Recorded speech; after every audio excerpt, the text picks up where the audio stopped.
America అధ్యక్షుడిగా Trump ఎన్నిక దాదాపు ఖరారైనట్లుగానే తెలుస్తుంది. అమెరికా రిజల్ట్ డేలో ట్రంప్ పార్టీ, రిపబ్లికన్ పార్టీ చాలా ముందంజలో ఉంది. అదేవిధంగా కమలా హ్యారిస్ ఇప్పటికే వెనకబడిపోయారు చాలా వరకు. ఈ రిజల్ట్ అనేది ఒక్క రోజులో రాదు. మన భారతదేశంలో ఈ ఎలక్ట్రానిక్ ఈవీఎం మిషన్ల ద్వారా ఓటింగ్ లెక్క పెడతారు కాబట్టి ఇది చాలా త్వరగా అయిపోతుంది. కానీ అమెరికాలో ఇంకా బ్యాలెట్ పద్ధతిని ఉపయోగిస్తుండటం వలన చాలా ఆలస్యం అయ్యే అవకాశం ఉంది. మరో 5-6 రోజుల్లో పూర్తి ఫలితం వచ్చే అవకాశం ఉంది. కానీ ఇప్పటి వరకు వస్తున్న ఫలితాల ప్రకారం ట్రంప్ గెలుపు దాదాపు ఖరారైనట్లే కనిపిస్తోంది. ఏదైనా మహా అద్భుతం జరిగితే తప్ప కమలా హ్యారిస్ గెలుపొందే అవకాశాలు లేవు. కాబట్టి తర్వాతి అమెరికా అధ్యక్షుడిగా ట్రంప్ ఎన్నిక దాదాపు ఖరారైనట్లే కనిపిస్తోంది. కాబట్టి ట్రంప్ గెలుపు భారత్కు లాభం చేకూరుస్తుందా, నష్టం చేకూరుస్తుందా? లాభం చేకూరిస్తే ఏ అంశాల్లో మనకు పాజిటివ్ అంశాలు, లేదంటే నష్టం చేకూరిస్తే ఏ అంశాల్లో మనకు నష్టం చేకూర్చే అవకాశం ఉంది వంటి విషయాలను తెలుసుకుందాం. అదే సమయంలో ట్రంప్ గెలుపు వరల్డ్ వైడ్ గా ఎలా ఇంపాక్ట్ చూపిస్తుందో లాంటి విషయాలు కూడా తెలుసుకుందాం. మొదటగా ట్రంప్ గెలుపు అన్నది భారత్ కు ఐడియాలజీ పరంగా చాలా బూస్ట్ ఇచ్చే అంశం అని చెప్పుకోవచ్చు. ఎందుకంటే రిపబ్లికన్ పార్టీ చాలా నేషనలిజం ఉన్న పార్టీ కాబట్టి మన భారతదేశంలో కూడా నేషనలిజం అనేది అమెరికా దీన్ని సపోర్ట్ చేస్తుంది. కాబట్టి ట్రంప్ గెలుపు అనేది మన భారతదేశానికి కూడా ఒక ఐడియాలజీ పరంగా ఒక బూస్ట్ ఇచ్చే అంశమే. అదే అక్కడ డెమోక్రాట్లు బైడెన్ పార్టీ కానీ లేదంటే కమలా హ్యారిస్ గెలిచినా కూడా భారత్కు చాలా ఇన్నాళ్ళు 4 ఏళ్లుగా బైడెన్ అధ్యక్షుడిగా ఉన్నప్పుడల్లా భారత్కు ఐడియాలజీ పరంగా చాలా నెగటివ్గా ఇంపాక్ట్ చూపిస్తూ వచ్చేది. అదేమిటంటే పాకిస్తాన్ విషయంలోను, ఖలిస్తాన్ విషయంలోను, కశ్మీర్ విషయంలోను, అదే సమయంలో బంగ్లాదేశ్ విషయంలోను అమెరికా ఈ దేశాలకే సపోర్ట్ చేసేది కానీ భారత్కు ఎట్టి పరిస్థితుల్లోనూ సపోర్ట్ చేసేది కాదు. ఈ డెమోక్రాట్లు అన్నవారు కశ్మీర్లో ఆర్టికల్ 370 ఉండాలి, కశ్మీర్ స్వతంత్ర దేశంగా ఉండాలి అని భావిస్తూ ఉంటారు.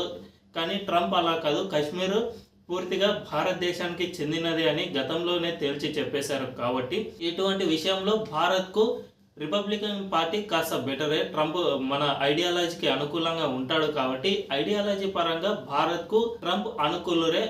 ఇప్పుడు ట్రంప్ అధ్యక్షుడిగా ఎన్నికైన నేపథ్యంలో కెనడాలో ఖలిస్తానీ మూవ్మెంట్ అనేది చాలా తగ్గిపోయే అవకాశం ఉంటుంది. ఎందుకంటే ఇన్నాళ్ళు మన భారతదేశాన్ని, మన దేశంలోని పంజాబ్ రాష్ట్రాన్ని వేరు చేసి ప్రత్యేక దేశంగా ఏర్పాటు చేయాలని ఖలిస్తానీ ఉద్యమం సాగిస్తోంది. ఇందుకు ముఖ్యంగా కెనడా చాలా సపోర్ట్ ఇస్తుంది. ఎందుకంటే అక్కడ సిక్కులు ఎక్కువగా ఉంటారు కాబట్టి ఆ సిక్కులో నుండి పుట్టుకొచ్చిన పార్టీ జగ్మిత్ సింగ్ పార్టీ.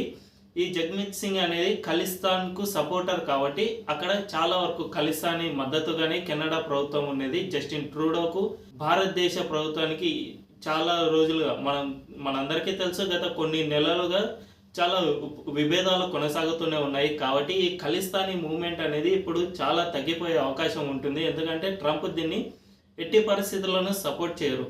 మనందరం చూస్తూనే ఉన్నాం, జస్టిన్ ట్రూడో భారతదేశంపై ఎటువంటి ఆధారాలు లేకుండా ఆరోపణలు గుప్పించిన సమయంలో అటు బైడెన్ నేతృత్వంలోని డెమోక్రాట్లు కూడా కెనడాకి మద్దతు ఇచ్చిన సందర్భాలు ఉన్నాయి. భారతదేశాన్ని అంటే ఎటువంటి ఆధారాలు లేకుండానే కెనడా మన దేశంపై ఆరోపణలు చేస్తూ వచ్చేది. అమెరికాలో డెమోక్రాట్లు అధికారంలో ఉన్న సమయంలో, బైడెన్ అధ్యక్షుడిగా ఉన్న సమయంలో కెనడాలోని ఖలిస్తానీకి అమెరికా నుంచి సహాయం అందింది. మనందరికీ తెలుసు, గత కొన్నేళ్లుగా ట్రూడో భారత్పై ఎన్నో అసత్య ఆరోపణలు గుప్పిస్తూనే ఉన్నారు. తమ దేశంలో ఖలిస్తానీలను చంపేందుకు, ఏదైతే భారతదేశంలో వేర్పాటువాదాన్ని ప్రోత్సహించే ఖలిస్తానీలను చంపేసేందుకు భారత్లోని అజిత్ దోవల్, అమిత్ షా, కేంద్ర హోంమంత్రి అమిత్ షా సహకారం అందిస్తున్నారని, వారిని ఖలిస్తానీలను తమ దేశస్థులను చంపేస్తున్నారని కెనడా ఆరోపిస్తుంది. కానీ దానికి ఒక్క ఆధారం కూడా ఇప్పటి వరకు చూపలేకపోతుంది. కానీ అమెరికా అటు కెనడాకే ఏది ఆధారాలు లేని ఆరోపణలకే సహాయం చేస్తూ వచ్చింది, మద్దతుగా నిలబడుతూ వచ్చింది. దీనికి భారత్ సహకరించాలని కోరుతూ వచ్చింది. కానీ ఇప్పుడు ఆ పరిస్థితి ఉండే అవకాశం ఎంత మాత్రమూ లేదు. ఖలిస్తానీలకు ట్రంప్ పూర్తి వ్యతిరేకి కాబట్టి ఇటువంటి వాటిని అంతగా ఎంటర్టైన్ చేయడు. కాబట్టి ఈ విషయంలో అయితే కాస్త భారత్కు ప్లస్ అయ్యే అవకాశం ఉంది. ఇక బంగ్లాదేశ్లో కూడా పరిస్థితి మరింతగా మెరుగుపడే అవకాశాలు అయితే ఉన్నాయి. ఈ బంగ్లాదేశ్ విషయం ఈ వీడియో ఎండ్లో మాట్లాడుకుందాం. అంతకంటే ముందు ఇక ఇండియాలో లెఫ్టిస్ట్ ఐడియాలజీకి కూడా చాలా వరకు బ్రేక్ పడే అవకాశం ఉంది. ఎందుకంటే ట్రంప్ ఇన్నాళ్ళు భారతదేశంలో ప్రజాస్వామ్యం లేదని, ఇక్కడ ప్రజాస్వామ్యం మంటగలిసిపోయిందని, అదే సమయంలో మోదీని ఒక రైట్ వింగ్ మాంక్ అని, అంటే రైట్ వింగ్కు హిందూ అధినేత అని, మైనార్టీలను ఇక్కడ తొక్కివేస్తున్నారని, ఈ విధంగా ఎన్నో అసత్య ప్రచారాలు, రిపోర్టులు అంటూ ఫేక్ రిపోర్టులను పబ్లిష్ చేస్తూ వచ్చేది అమెరికా. ఇదంతా బైడెన్ నేతృత్వంలోని పార్టీ సమక్షంలోనే జరిగేది. కాబట్టి ఇకపై భారతదేశంలో మైనార్టీలు సురక్షితంగా లేరు అనే రిపోర్టులు చాలా వరకు తగ్గిపోనున్నాయి. అదే సమయంలో ఇక్కడ మైనార్టీలు సురక్షితంగానే ఉన్నారు అని అమెరికా చెప్పే అవకాశం కూడా లేకపోలేదు. ఇక ఆ తర్వాత చైనా విషయంలో మనకు చాలా వరకు ప్లస్ అయ్యే అవకాశం ఉంది. ఎందుకంటే అమెరికాలో బైడెన్ ప్రభుత్వం చాలా వీక్ ప్రభుత్వంగా గుర్తింపు పొందింది. బైడెన్ అసలు ఏమీ చేతగాని వాడిలాగా, ఒక పిచ్చోడిలాగా, ఒక మతి స్థిమితం కోల్పోయిన వ్యక్తిలాగా ఇన్నాళ్ళు వ్యవహరించారు. మనందరం చూస్తూనే ఉంటాం టీవీ ఛానళ్లలో కానీ ఎక్కడైనా బయట ప్రసంగాల్లో పాల్గొన్న బైడెన్ ముందుగా ఎవరు లేకపోయినా కూడా వారికి షేక్ హ్యాండ్ ఇవ్వడానికి వెళ్ళడం, పక్కన ఎవరు లేకపోయినా కూడా వారితో మాట్లాడడానికి ప్రయత్నించడం, ఇటువంటి వాటన్ని వీడియోలు సర్క్యులేట్ అవ్వడంతో బైడెన్కు మతి స్థిమితం సరిగ్గా లేదు అనే విషయం కూడా బాగా ఎన్నికల్లో ప్రచారం పొందింది. అదే సమయంలో బైడెన్ చైనాను ట్యాకిల్ చేయడంలో చాలా వెనుకబడ్డారు అనే ప్రచారం కూడా సాగింది. కాబట్టి డొనాల్డ్ ట్రంప్ ఖచ్చితంగా చైనాను కట్టడి చేసే అవకాశం ఎంతైనా ఉంది. ఎందుకంటే చైనా ఆధిపత్యాన్ని అమెరికా అస్సలు సహించదు. కాబట్టి చైనాను కట్టడి చేసేందుకు అమెరికా ప్రయత్నాలు చేసే అవకాశం ఉంది. అందులో భాగంగానే చైనా ఇకపై భారత్కు కాస్తంత ఫేవర్గా ఉండే అవకాశం ఎంతైనా ఉంది. మనందరికీ తెలుసు అమెరికాలో ట్రంప్ గెలుపొందుతాడు అని ఊహాగానాలు వస్తున్న సమయంలోనే చైనా ఉన్నపలంగా భారత్తో డిసెంగేజ్మెంట్, ఏదైతే గల్వాన్ లోయలో భారత ప్రాంతాలను ఆక్రమించుకున్న చైనా గత 4 ఏళ్లుగా అక్కడే తిష్ట వేసుకుని కూర్చుంది. మన భారతదేశ ఆర్మీ కూడా అక్కడే తిష్ట వేసుకుని కూర్చుంది. కాబట్టి అటువంటి పరిస్థితులు ఉన్న చైనా ఉన్నపలంగా అక్కడ మన ట్రూప్స్ అన్ని వెనక్కి వెళ్ళిపోదాము, ఇంతకు ముందు ఉన్న స్థాయిని మళ్ళీ పునరుద్ధరిద్దాము అని భారత్తో చర్చలకు అంగీకరించింది. ఉన్నపలంగా అక్కడ డిసెంగేజ్మెంట్ను కూడా పూర్తి చేసేసింది. ఇదంతా ఎందుకు జరిగిందంటే అమెరికాలో ట్రంప్ గెలుపొందుతున్నాడు అనే ఊహాగానాలు రావడం, ట్రంప్ గెలుపు దాదాపు ఖరారు అయింది అని చైనా తెలుసుకున్న తర్వాతే ఈ డిసెంగేజ్మెంట్ను పూర్తి చేసుకుని భారత్తో సత్సంబంధాలను నెలకొల్పాలి అనే ఉద్దేశంలోనే చైనా ఈ పనికి పూనుకుంది. సో ఇకపై భారత్కు చైనాకు మధ్య సత్సంబంధాల విషయంలో, బార్డర్ విషయంలో ఎక్కువగా డిస్ప్యూట్ వచ్చే అవకాశం, చాలా వరకు తగ్గిపోయే అవకాశం ఎంతైనా ఉంది. ఇక మన భారత్కి ఒక నెగిటివ్ పాయింట్ ఏమిటి అంటే ట్రంప్ విషయంలో ఇంటర్నేషనల్ టారిఫ్లు ఎక్కువగా విధించే అవకాశం చాలా వరకు ఉంది. అమెరికాకు అతిపెద్ద మార్కెట్ ఒకటి చైనా, రెండోది భారతదేశం. చైనాతో ఇప్పటికే చైనా ఎదుగుదలను అమెరికా ఎట్టి పరిస్థితుల్లో అంగీకరించదు. కాబట్టి భారత్లో తన ఉత్పత్తులను అమ్ముకోవడానికి అమెరికా చాలా వరకు ప్రయత్నాలు చేస్తుంది. అంటే తమ కంపెనీలో తయారు చేసే ఉత్పత్తులన్నీ భారతదేశంలోనే అమ్ముకునేందుకు అమెరికా చాలా వరకు ప్రయత్నాలు చేస్తుంది. కానీ మన దేశ ప్రధాని Narendra Modi make in India, made in India నినాదంలో భాగంగా విదేశీ ఉత్పత్తులను తమ దేశంలో అంగీకరించే పరిస్థితుల్లో ఎట్టి పరిస్థితుల్లో లేరు. కావాలంటే ఈ దేశంలోనే తయారు చేసి ఇక్కడే అమ్ముకోండి, వాటిని ఎగుమతి కూడా చేసుకోండి తప్ప విదేశాల్లో తయారు చేసిన ఉత్పత్తులను తాము ఇక్కడ ఎట్టి పరిస్థితుల్లో అంగీకరించము అని నరేంద్ర మోదీ భీష్మించుకొని కూర్చున్నారు.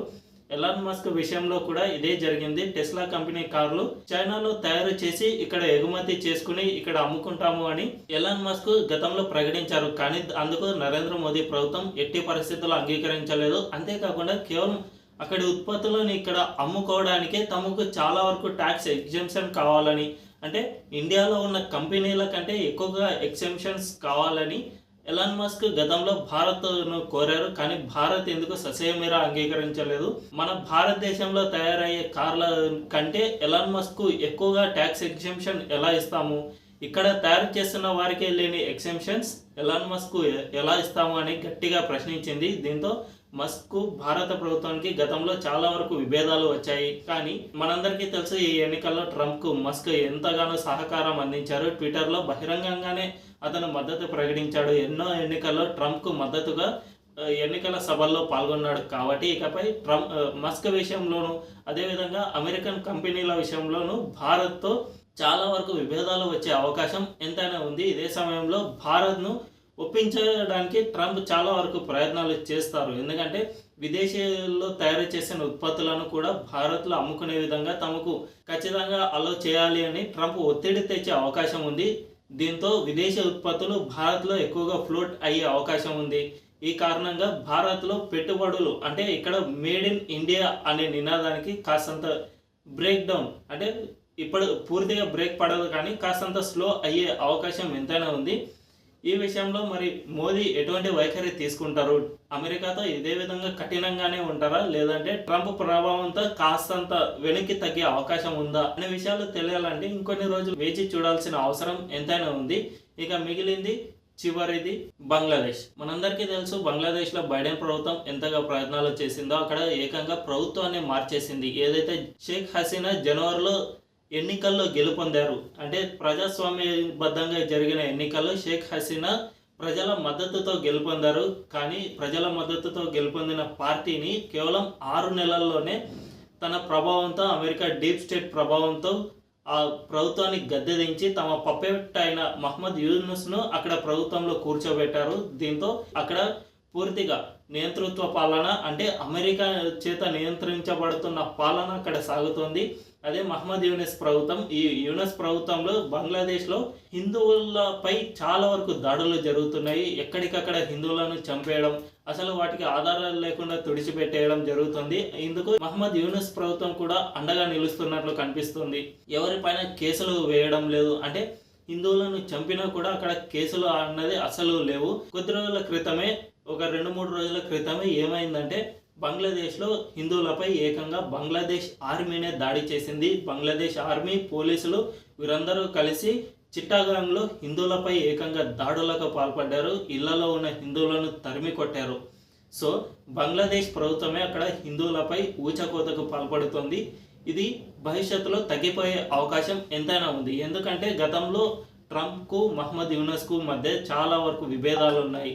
2016లో ట్రంప్ మొదటిసారిగా ఎలక్షన్లలో గెలుపొందిన తర్వాత మహమ్మద్ యూనస్ ట్రంప్ను బహిరంగంగానే విమర్శించారు. ట్రంప్ ఎన్నిక ప్రజాస్వామ్యబద్ధం కాదని, ఈ ఎన్నికను తాను ఒప్పుకోనని మహమ్మద్ యూనిస్ బహిరంగంగానే ప్రకటించారు. అదే సమయంలో ట్రంప్ కూడా నేను గెలుపొందాను, ఇప్పుడు నా గెలుపుకు వ్యతిరేకంగా ఫండింగ్ చేసిన మహమ్మద్ యూనిస్ ఎక్కడ ఉన్నాడు అని గతంలోనే ప్రశ్నించారు. కాబట్టి వీరి మధ్య గతంలో చాలా వరకు పొరపచ్చాలు ఉన్న సందర్భంగా ట్రంప్ మహమ్మద్ యూనుస్కు అండగా నిలిచే అవకాశం ఎంతైనా లేదు.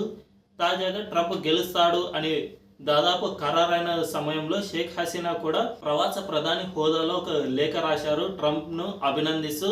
ఈ గెలుపు చాలా చరిత్రాత్మకమైనదని షేక్ హసీనా లేఖ రాశారు. సో షేక్ హసీనా మళ్ళీ భవిష్యత్తులో ఎప్పుడైనా బంగ్లాదేశ్కు ప్రధానిగా ఎన్నికయ్యే అవకాశం లేకపోలేదు. కాబట్టి అమెరికాలో ట్రంప్ గెలుపుతో భారత్కు కొన్ని లాభాలు ఉన్నాయి, కొన్ని నష్టాలు ఉన్నాయి. లాభ నష్టాలను సరిగ్గా ఈక్వల్గా బేరీజు వేసుకుంటే భారత్కు నష్టం కంటే లాభమే ఎక్కువగా ఉంది. అంటే కమలా హ్యారిస్ గెలుపుతో వచ్చే నష్టం కంటే ట్రంప్ గెలుపుతోనే వచ్చే లాభమే ఎక్కువగా ఉంది. కాబట్టి ట్రంప్ గెలుపు ముమ్మాటికి భారత్కు మేలు చేకూరుస్తుందే తప్ప నష్టం చాలా తక్కువగా ఉంటుంది. కాబట్టి ట్రంప్ గెలుపు భారత్కు ఒక బూస్ట్ ఇచ్చే అవకాశంగానే ఉండబోతుంది.